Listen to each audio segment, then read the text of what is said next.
Hello and welcome to another episode of Trailblazers Rising. I'm so excited to bring you somebody who I have been following as a mutual for a few years, and this is our first time officially meeting. Presley, it's so nice to have you on the pod. I'm so excited to have this conversation with you, and don't let me butcher it. Please tell everybody who you are and why they should love you. So I'm Presley. I'm an unmasking guide for late diagnosed ADHD creatives, visionaries, entrepreneurs, dreamers, all of the things magical. And basically I guide them through a fantasy adventure, an unmasking adventure to help them reconnect with their true selves through what I like to call self-connection rituals, energy work, and learning how to unlock your authentic creative flow. And I've created this world called the Sparkleverse, which is where we weave magic and self-exploration and energetic alignment into these transformative experiences that are designed to help you unmask, express your gifts unapologetically, and create in a way that feels expansive, intuitive, and true to who you really are. Unmasking is the biggest mountain that we have to climb and then descend back down before we can really achieve success and happiness and fulfillment all in the same time, right? Like you can be financially successful and masked, or you can be happy and fulfilled and financially successful, but you can't be all three unless you are being authentic. Yes. It's so true. I feel like it's such a elusive thing where people are like, be your authentic self. And a lot of the times people don't really know what that means because we've held onto the mask of who we think that we should be for so long that it's like, I don't even know who my authentic self is. And that's kind of the journey that I went on, was this late diagnosis, this identity crisis, and being like, wait, I don't know who I actually am. It's kind of cloudy. It's kind of lost.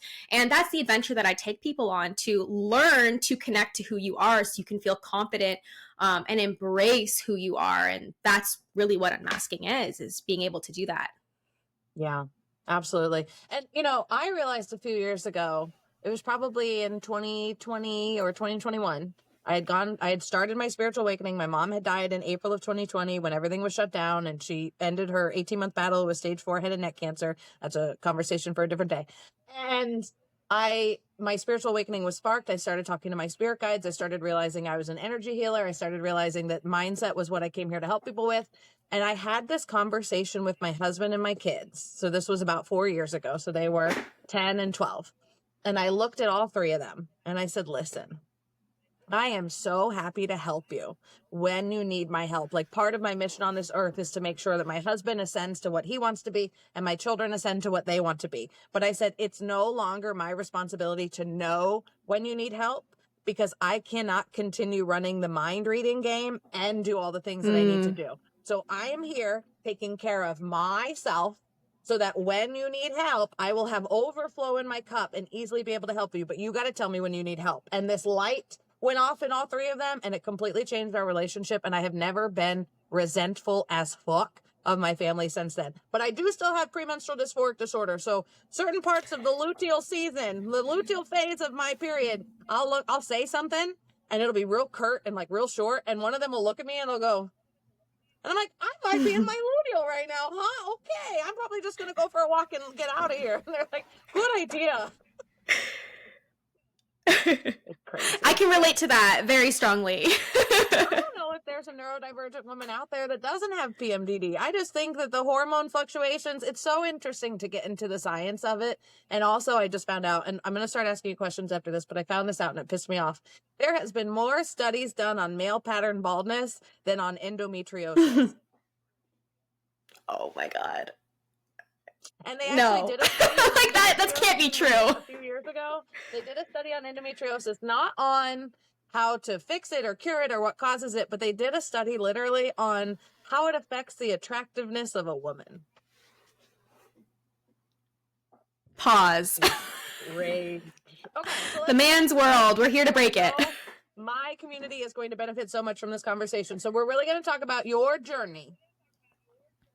And I'm very excited to hear it. Okay, so your industry of energy healing is really evolving fast. What is one way that you've had to pivot or adapt in the last year to keep growing? Okay, this is a big one. So for me, when you spoke about your losing your parent, I also lost my parent last year. It's been just a little bit over a year. So things have really, really shifted for me energetically in learning to manage grief, process it, navigate this, and then step into this next version of me. Like, I like to think that I'm going through all of these cycles of life and death and rebirth, and I feel like I've gone through all of them in this last year, and I think a lot of us have collectively.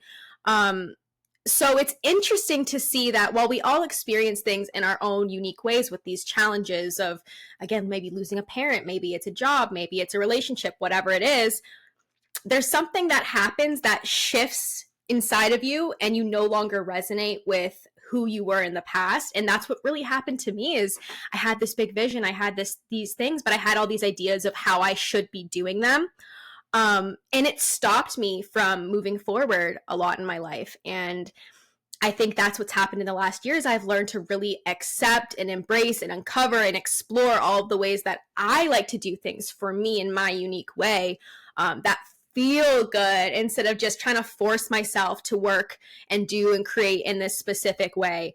So I think for me, that's this shift that's happening with self-transformation, with discovery, with unmasking, with all of the things. It's like, how can I get closer and closer to who I am, live in the way that I'm designed to be, and burn away all of these shoulds that we've been told that we have to live by and who we have to be. And it just gets you closer and closer to who you really are, and living a life that feels authentic and fulfilling and freeing and just liberating, honestly. Yeah. We've mentioned the word should a few times today, and I even used it in introducing you, but I have eliminated the word should from my vocabulary, and it's a word that I teach my clients to eliminate too, along with like need to and have to. Because if you say a statement, I believe it is, what's her name? She's one of Oprah's ladies. Anyways, I'll figure out her name in a minute. Brene Brown. Thank you. Brene Brown talks about shame lives in should. And when I realized that every time I said, oh, I should have known better, or I should have done better, or I should be doing XYZ, I should be marketing my business, I should be making money, that word is really designed to make you feel like shit about yourself. So what I replaced should with is I would benefit from, because that makes the statement positive focused. And if it's not positive focused, if you replace the word should with I would benefit from, and it's not true, you were shaming yourself, and you can literally switch gears and go somewhere else, because the only people that benefit from us shaming ourselves are the patriarchy, and we don't do that anymore. Yeah, So, absolutely. One of the reframes that I use with myself and with my clients is shifting the perspective of that should to, if you really need to do something, like the need to, that desire, that kind of like, we must, I have to do it, but it feels like there's that resistance, is asking yourself these two questions. What would be good to have done, and what is possible to do today? And that kind of makes it less overwhelming, and also sets the picture of what it will be like when you have done this thing, and it kind of gets you excited. It raises your energy in a different way, rather than like, oh, I should do this because if I don't do it, then I'm going to be a bad person and I'm going to fail at these things. It's like, no, it would be good to have done it. It's a more higher vibrational way of getting yourself to do the things that you actually want to do. So I find that really helpful. and if you also think about it from the perspective of what would make me feel my best right now, because that examines your capacity and that examines your goals, and that takes into account really what you're capable of right now, right? So if you're sitting on the couch and you're scrolling and you say to yourself, God, I really should go for a walk. Okay, well, go for a walk and scroll on your walk. That's when I go on my CEO walks, I'm talking to ChatGPT, I'm writing emails, I'm listening to client messages, I'm messaging them back, I'm filming TikToks, I'm watching TikToks, I'm on my fucking phone. I just figure that because I live in a pretty established neighborhood where I've become kind of a fixture because I have pink hair and I wear a big walking hat, and I'm, I have big energy. People see me. I figure nobody is going to try and steal me or hurt me or anything because I have visible tattoos and pink hair. Obviously, people would look for me. You're safe. 100%. I feel like I'm okay, but it's not right for everybody, right? If you live in a place that's not safe to be staring at your phone the whole time, please don't do that. But a CEO walk has really transformed my life. Okay, so next question. Oh, this is my favorite one. Okay, this is my favorite one. What inspired you to start your business, and how has that initial vision evolved over time? Ooh, okay. Well, the whole process that I went on to really getting to know myself and understand myself was what sparked everything. Having the spiritual awakening, feeling like I didn't know who I was. That was the energy that I was flowing into. And I kept feeling like it wasn't okay for me to do the things that made me feel joy because I should be focusing on the other things, like that conversation. But when I started to allow myself the pleasure and the fun and the playfulness just to start coming up, that's when things really started getting inspired for me. So one of the main things that I started doing was reading for fun. And I started thinking about what I loved to read as a child and a teen, and I loved fantasy. I loved romance. I loved, coming of age. And so I started reading ACOTAR, and I was reading this book. I got hooked. I just started immersing myself in this fantasy world and seeing myself in the main character and watching her learn that she has magic and how to use it. And I just was so inspired by all of that. So that's kind of what started my business and this unmasking adventure that I created. It's inspired by fantasy world. It's inspired by a hero's journey. And it's evolved so much because I started with that vision. I drew a little map. I just started painting, and I've always been creative. I went to an art school in grade 7 and 8, and I kind of lost some of that when I went to high school and university. It's like, okay, I'm going to do business and I'm going to do all these things. And it's like, no, I am a creative. I am somebody who likes to express and play and get messy and do trial and error. So I started deconditioning myself from all of those beliefs, and I started playing with art, with music, with fantasy, with all of the things that I find really exciting and fun and magical. Also with magic and doing rituals and spells and tapping into my energy and energy work with Reiki. So all of those things have really influenced my journey, but also giving myself space and time, I think, has really helped me take my vision and ground it into reality, because I was feeling so much pressure to like have it all figured out right now. And you can't focus on the destination if you aren't allowing yourself to play on the journey. And so I really gave myself a lot of time to play and to experiment and to try things and to not be perfect and release that need for perfectionism, which is a big thing that I dealt with most of my life. So yeah, I just feel like the creativity and the magic and the play and the permission to mess up, to be, imperfect as a person, and just share myself with my audience, share myself with myself, really helped me bring my idea into reality. And now I'm so excited to be growing it even more and expanding and seeing where it goes, because it's so exciting and full of possibilities of what this world is going to bring. Yeah. I heard once somebody said, perfectionism is not trying to be flawless. It's trying to find fault easily so that you don't have to do anything. And I was like, now, I've never claimed to be a perfectionist or have any attention to detail. And if you've ever seen me paint, you know that that's true. In fact, my husband does not allow me to paint or do any of the work around the home, because I'm just like, yeah, I work, come on, blah, blah. No, paint doesn't come out of carpet. Found that out the hard way. So, when we think about perfectionism, and this is actually a big realization that my business partner Christina at the Neurospicy Academy had a couple months ago, thanks to ChatGPT. Shout out ChatGPT if you're listening, I love you. And it was, people have always told her she's a perfectionist, but she's like, I don't care about the details. I don't care how it gets done. It doesn't have to be perfect. But what she figured out is that big picture thinking of being like, okay, well, when we launched the academy, she was envisioning what it's going to be 10 years from now, not able to envision what it needs to be right now. And that is a form of perfectionism, because it keeps you stalled out and it keeps you not moving forward. So you ideate and ideate and ideate, but you don't fucking execute.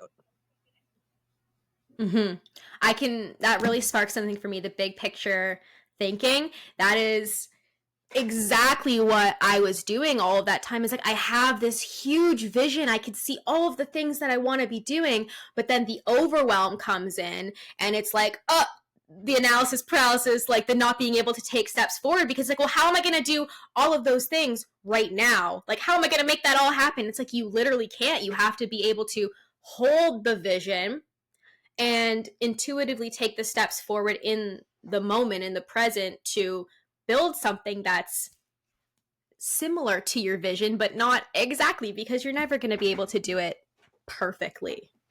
Yeah. If you want to get good at anything, I say get good at self-trust, because anytime that you're worried Mm-hmm. about the future or something, it's really just because your subconscious and your conditioning is telling you that you're not going to be able to pull it off. But if you look at your past, you've been able to pull off every single thing. You've been able to overcome every single challenge. You've been able to get to where you want to go. And you would be farther right now if you believed that you were worthy of more back in the day, right? So where you are right now is where you believed you deserved to be 3 years ago. So if we think about that, and there's been this big conversation, I'm sure you've been hearing about it on social media, between the 3D and the 5D, and that the 3D never reflects what you're going through in the 5D, because the 3D is dense and it is physical and it is slow and it takes evolutionarily, like it takes incubation and it takes gestation. So holding the vision is the thing that makes it all catch up to you one day. And I always tell people that manifesting big goals is like going on like a mountain hike. If you're only doing it for the view from the top, it's going to be fucking miserable. If you're not doing, if you didn't pack snacks for the way, if you don't have comfortable shoes, if you don't like the people that you're with, if you're afraid of the animals, why are you going to do that? You don't want to be at the peak of that mountain. You want to be inside somewhere. So really make sure that the stuff that you're going after is what you want. And unmasking is really the only way you're going to figure that out. Absolutely. Could not have said that better myself. Well, good. Let's dive into the third question. All right. Okay. I knew I was going to be excited on this one. I'm really hoping that my internet doesn't tank, because I get real excited. Okay. So many founders hit a point where they feel like they have to choose between scaling and maintaining their personal life. So have you felt that, and how have you navigated it, especially with the changes in your family over the past year? Yeah. It's been a lot for me to have that balance with life and work, and that actually is something that I struggled with, especially while being a caregiver and dealing with that pre-grief. It was hard to get myself to be emotionally stable while also wanting to work on my business, and that's where I actually experienced a lot of blocks. Because I was pushing myself to work on my business, to scale, to grow, when really what I needed to do was work on the nervous system stuff and the healing work and all of that first, because you can't just push yourself into all these business activities and all of these things if you're not in a regulated state. You're just going to be, you could do it, but you're not going to be feeling good. And that's what I realized. I was like, wait a second, I do not feel good. I am not going to be creating the energy that I want other people to experience, to feel, if I'm creating in this place where I'm all not aligned and not feeling good in myself. So I actually took steps back from scaling, from working on my business. And that's what I say. I let myself kind of marinate in all of the ideas. I let them kind of process while I was doing this healing work, while I was exploring myself, and regulating my nervous system, and releasing what no longer served me, because there was so much dense energy that I didn't have any space for the bright, fresh energy that I wanted to bring to come in, to allow it to move through me. So I would just say that if you are having trouble with scaling and also dealing with a lot of personal issues or things that feel heavy, I think that the energy comes first. It never lies. You need to balance that. You need to regulate your nervous system. You need to get yourself in alignment before you can start pushing yourself to take action and do all the things and scale, because you're just comparing yourself to, again, what you think that you should be doing, what you think other people are doing or are capable of. And again, when you're a neurodivergent, your capabilities, the energy levels that you have is different. It flows in different ways. And so for me, once I did all of that work, I focused my energy and my intention on doing those things. It got to a certain point where now doing all these other things for my business becomes so much easier and lighter and free because I have the capacity in the room to handle it. Whereas before I was like going against a brick wall trying to get myself to move forward, but I was stuck. So I would say really focusing on, again, connecting to yourself and what you need and what your energy needs and how you flow, and doing a lot of releasing. That is the key to being able to move forward and to scale, is to get yourself in line first. Yeah. It's so true. And I tell this to people all the time. I, as a mother and a married woman, I have flown on airplanes alone. I've flown with my husband. I've flown alone with my kids, and I have flown with my husband and my kids. And the only time the flight attendants look me right in the eye and come up right to me and say, Mom, put on your oxygen mask first, is when I'm alone with my kids and when I'm with my husband and my kids. When you don't have your kids around, nobody bothers you and reminds you to put your fucking mask on first. They don't remind you to not put your husband's mask on first or your partner's mask on first, right? So you really got to understand when it comes to like nervous system regulation. I think about it like working out, right? I got to work out my physical body. I got to work out my emotional body. I got to work out my energetic body, and understand that you don't go into the gym after not going to the gym for years and pick up the 30-pound weights and start doing curls, right? We got to start lighter. We got to know where we're at, and we have to be okay with the fact that you're going to grow and you're going to evolve. And when it comes to scaling, you know, scaling is not growth. Business growth is something that you expect to happen pretty much 24/7, right? I want to have more clients than I used to have. I want to charge more money than I used to have. I want to get bigger and better outcomes than I used to get. But scaling is a totally different fucking bird.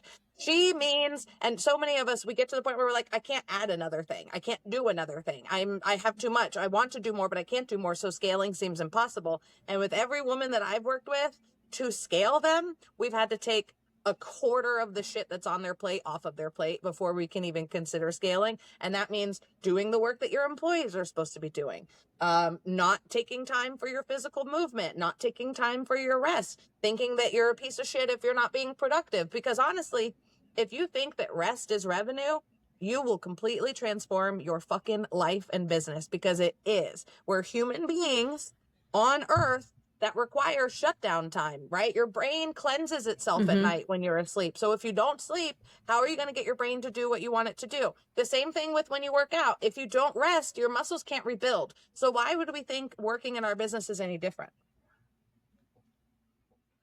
Yeah, and I loved what you said too about the gym example. Like, how are you expected to just, go full send in the gym if you haven't been in so long? I think it's more about the momentum that you build by making these actions and starting yourself. Like, I find with me with ADHD, starting and finishing are the two hardest things for me. But once I get going, I am going. And so that little bit of momentum just keeps going and going and going and going and going. And all of a sudden it's like, whoa, I don't even need to like try, because the energy moves me. And I think that's like the best thing that you could possibly do, is be in flow state where the energy is moving you, because there's no effort required. There's still work required, but you don't have to force yourself into these things. It's incredible that you say that, because I just did a quick live on TikTok before we came on here to teach people about the pinch motivators, which is something that I teach my clients in my 6-month lifestyle and business glow up. And they are play, interest, novelty, competition, and haste, meaning wait till the last minute because it's boring. And haste will always work, but I don't want you to use haste for everything. So when we were talking on my live, I was explaining that the dopamine system for everyone, not just neurodivergent people, you have your dopamine baseline. And then for every hit of dopamine, think about it like a mountain. And if you get a big hit of dopamine, right? Say you wake up in the morning and you check TikTok first thing. That's a big, gigantic hit of dopamine, and your dopamine has to go equally under that baseline before it goes back to your baseline. So if all you're getting every day is this huge artificial hit and then this huge low and then back to baseline, and your baseline's already lower than a neurotypical's is, dopamine is the chemical that makes you start and complete. a task. So for you to say that it's hard to get going and it's hard to finish it, but it's good once you're in there, that's good. The flow state means dopamine is coming in good, fast, and heavy. Momentum is what you need, not motivation. So making it as easy as possible to start, taking off the smallest bite, breaking it down into very doable steps.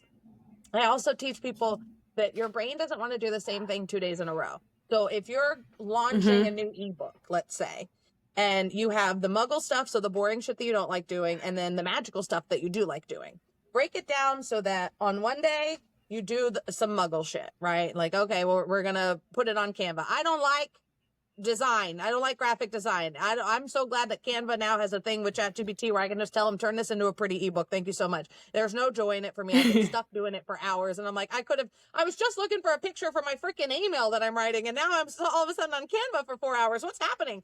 So if you can break it down and one day you do muggle stuff and then the next day you do the magical stuff and then the next day you do the muggle, but you can't expect for to film 5 pieces of content on Monday and then on Tuesday film 5 more pieces of content because your brain's going to go, we just did this. So knowing how to get into that flow state is very important. So this feeds right into, especially since we talked before and you've done different businesses, what is the one thing that running a business has caught you off guard? Something that you didn't expect when you first started? Ooh, that's a good question. Yeah. I'll tell you, I was really surprised at the amount of people who have a controversy problem. Like, I'll put out a post that I think is perfectly fine and perfectly normal, and there's nothing controversial about it. And people will come in those comments and be like, what? And then the shit that I post that I think is going to be majorly controversial, everybody's like, yep, agree. And I'm like, what? So even as a psychic energy healer, I can totally misread the room and get totally thrown off guard by what stirs the pot and what doesn't stir the pot.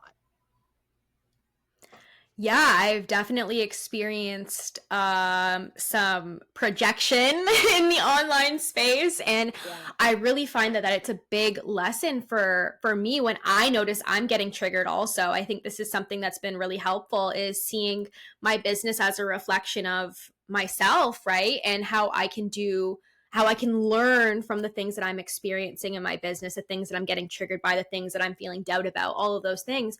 And use them as an opportunity to understand myself, to do the work to release those things and the resistance that it's causing. So yeah, I've definitely had a couple of viral videos on TikTok and Instagram, and with exposure and being seen comes people who don't understand you. They're committed to misunderstanding you, and you can try to fight, you can try to prove them wrong, but it's like you're not really speaking to them, and it's not really you that's they're having an issue with. It's a part of themselves that they're seeing, right? And so everybody acts as a mirror for each other. So when I started being in business and having this traction and being seen, like, I had a lot of wounds come up that were like, okay, we have some type of subconscious thing going on here where we don't feel safe anymore, and now we really need to work through it, or else you're going to be stuck here. And so that was something that was a little bit more surprising to me, because it showed me the depths of the shadows that I needed to work through. And this is kind of how I created part of my process, self-connection rituals. Is I always found that it was difficult to sit down and journal or meditate and do the things that you need to do to uncover these things and connect to yourself. And I think a lot of people with ADHD can relate to that, where it just seems boring. So for me, what I did during this process was I found ways to make it fun. And so self-connection rituals was born.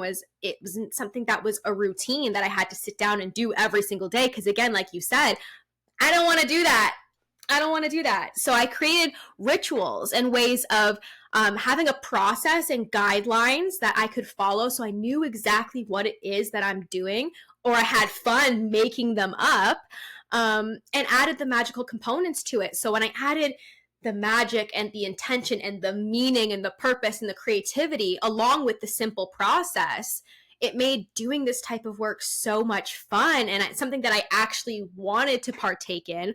And the work is really what helped me grow and expand and transform so much, especially with what I believe about myself and in my business endeavors, and how I can share myself and my work and my offers and the magic that I have to share with people.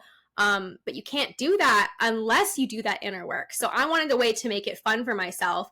And that's exactly what I help people do now, is learn to do that inner work for yourself in a way that feels fun and magical and approachable, and integrate it into your life in a way that you actually want to do it, and not trying to force yourself to do it, because we're all about flow and not force.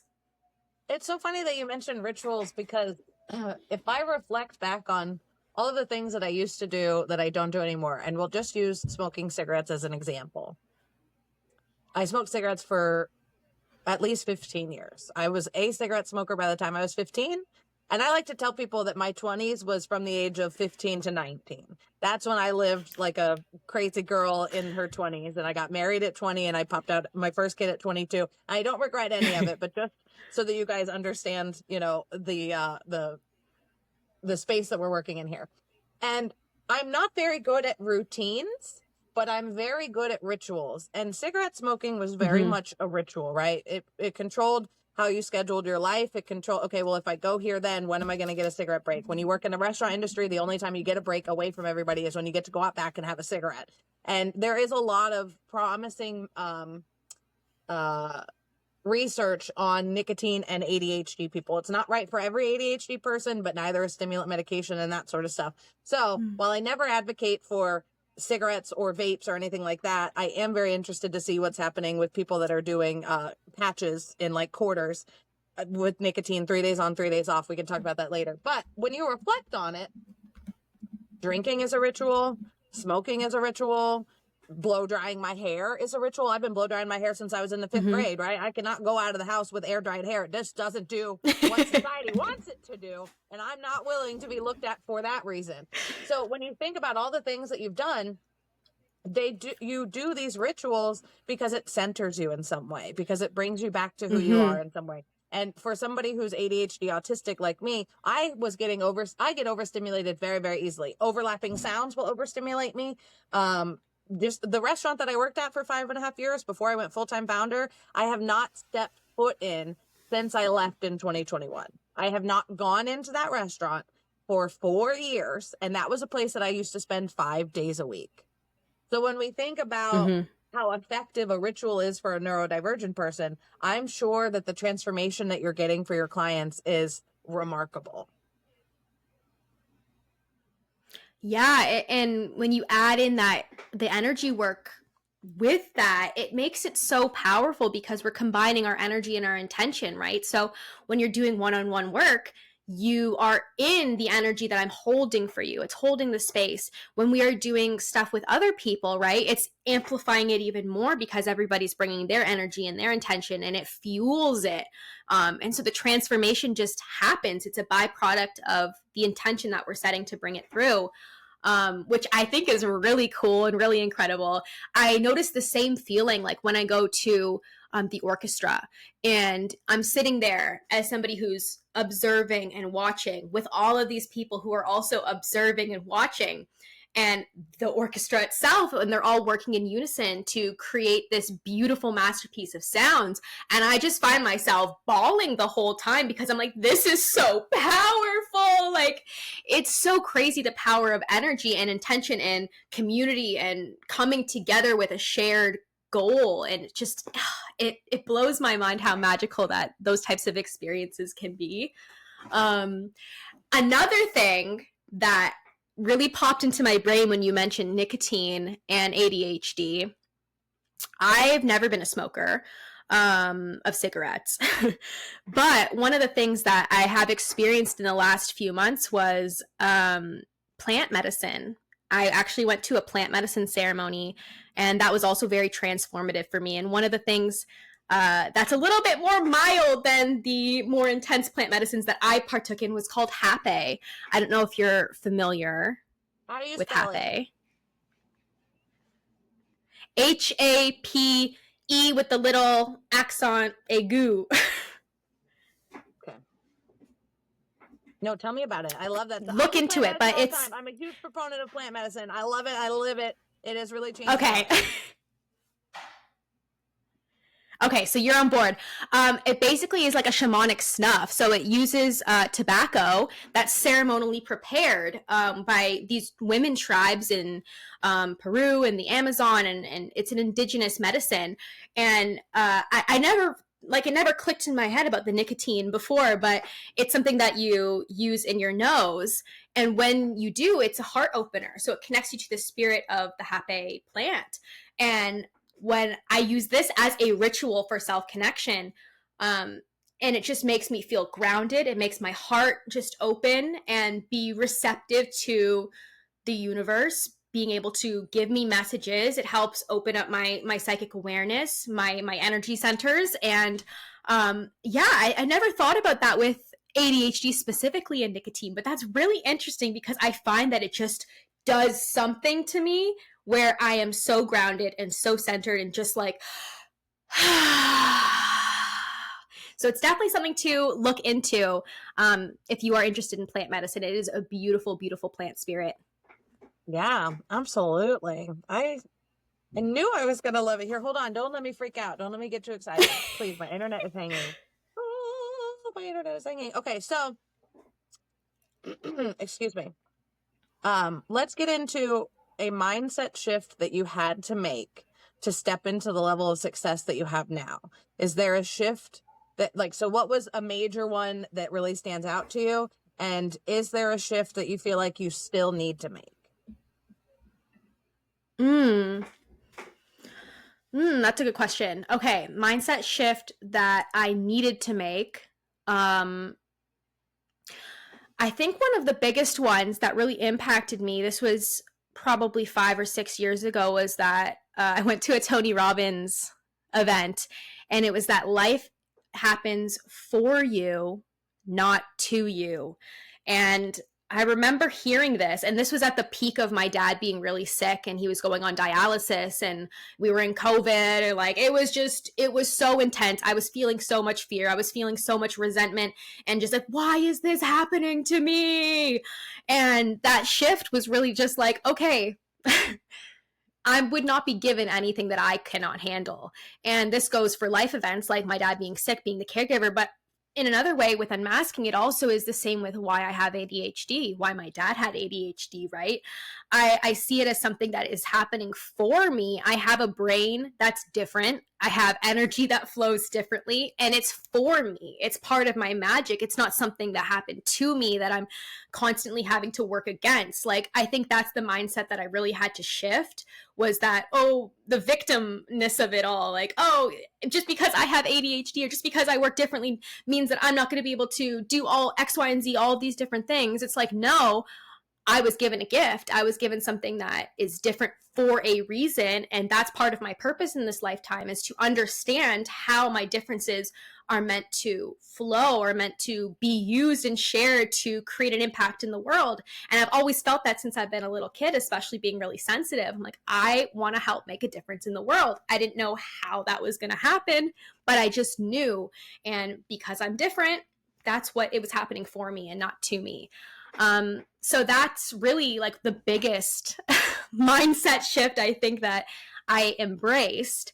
And then the one that I need to, what was the second part of that question?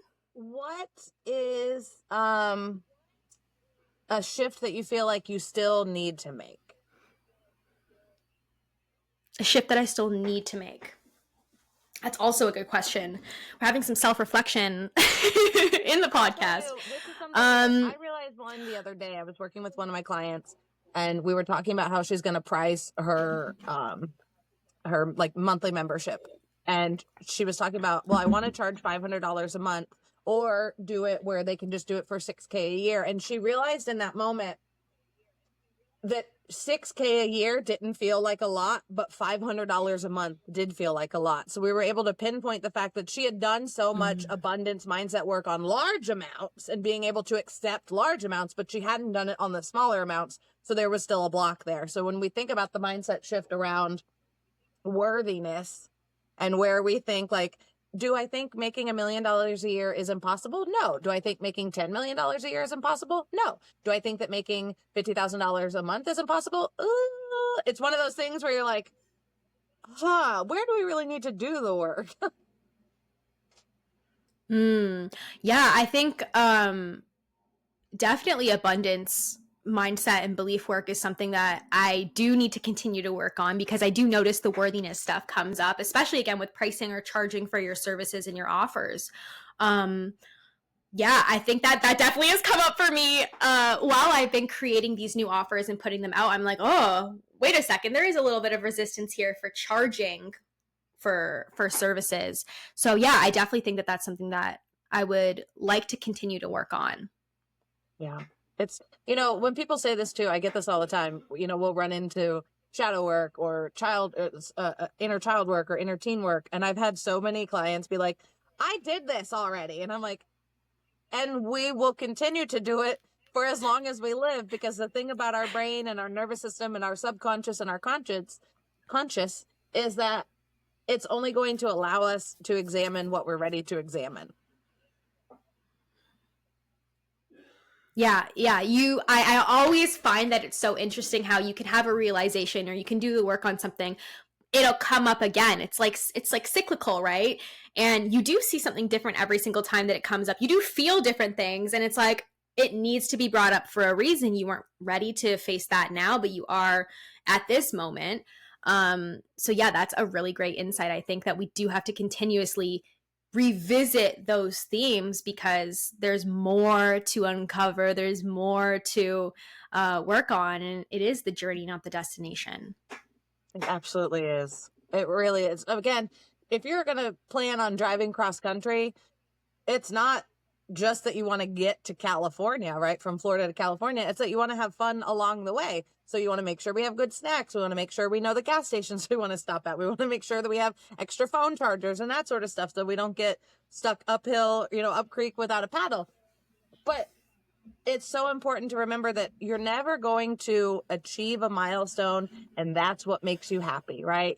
Everybody says to themselves, oh, when I make $50,000 a month, I'll be happy. I'll feel successful. And then what happens is they hit that and they don't even notice, or they'll maybe celebrate it for a minute. And then literally the first thought in their mind is, what's next? And if we remember that we cultivate happiness and then the success comes, and if instead of saying, I'll be happy when, you start saying, let me be happy now, then the future is always going to be good. The better it gets, the better it gets.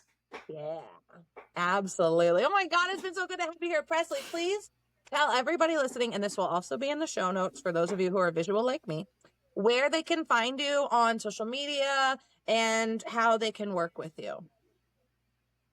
So you can find me on Instagram and TikTok at presley.on.purpose. There's also a link to my shop, my stand store, which has ways to work with me. You can enter the Sparkleverse realm, which is where I'll be sharing my insights, my special offers, the quests and rituals that are to come. I have so much planned for this space, as well as tips for living in alignment with your true self and being able to express your magic. You'll also get my free grounding ritual in the Enchanted Forest when you join the Sparkleverse, which is a very great way to help ground yourself and calm your energy, especially when you're in chaos mode or your nervous system feels dysregulated. It's an amazing tool to come back into yourself. And I also work one-on-one right now. I have the Unmasking Your ADHD Magic sessions, which is a 90-minute intensive with me. We do some self-exploration work, shadow work, energy healing with Reiki, and create these strategies and personalized rituals based off of your unique energy and the way that you function, so you can actually build that momentum and take action in a way that feels good to you. So those are the two ways that you can work with me right now, but I have so much more planned with all of the quests and the ritual work, and I'm really excited to keep bringing it to life. That's so fantastic. Thank you so much for being on the pod. This is most definitely the most magical episode yet of season 2, but I knew it would be. And for everybody that is watching, I love you all equally and for different reasons, and I'm so glad that you're here. And if you ever have any questions about working with me or working with Presley or with any of my fabulous guests, you can reach out on Instagram, TikTok, YouTube. You know all the ways that you can reach out to us. And we will talk again very soon. Okay, bye.